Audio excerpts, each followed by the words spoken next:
Well, say frankly, I'm one of the people who thinks you should be expelled from this country. And what you have done, the killings of innocent people in Gaza, the seizure of Palestinian land and so on. But the ordinary Palestinians rose up because you denied them basic rights.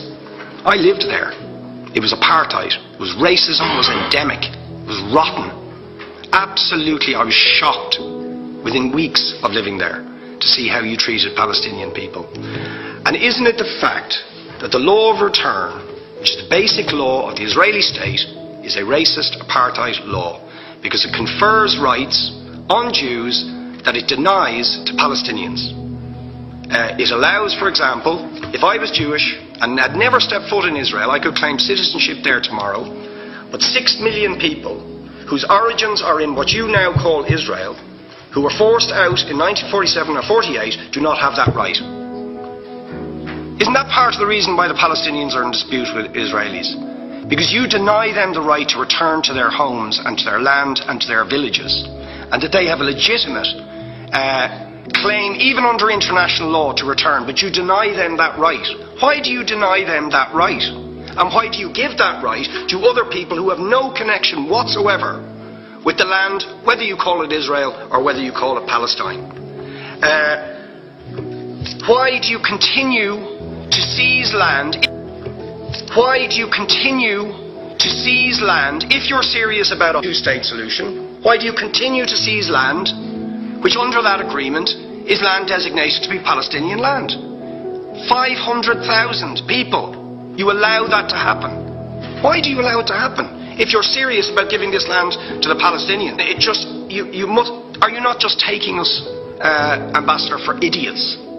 That you can say with a straight face, we're serious about peace, but while we're serious about peace, we're going to seize Palestinian land.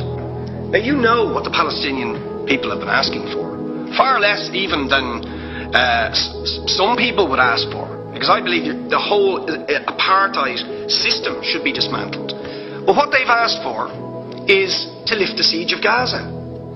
Just to lift the siege of Gaza. Let them not be dictated to by a government for whom they do not vote as to what can go in and out of their territories, whether they will have power, whether they will have clean water, whether they will have medicine. What makes you think you're allowed to have nuclear weapons and the fourth biggest army in the world and visit destruction on the people of Gaza, but they have no right to defend themselves? They have no territorial sovereignty over that land. Lastly, Ambassador, describe your state as an apartheid state with different laws for people depending on their race or religion. Now, isn't that just the case that, for example, at checkpoints going into the West Bank, there's a channel if you're Israeli or European, and there's a channel if you're Arab? Just because you're Arab. If you came into Dáil Éireann and they stopped you and said, "Are you Jewish?" "Oh no, sir, you can't come in through the same entrance as Irish people or European people because you're Jewish," you would call that racism and apartheid. But yet you practice that. You practice that with your checkpoints and your military barriers and your apartheid wall. How can you justify that? Well, say frank.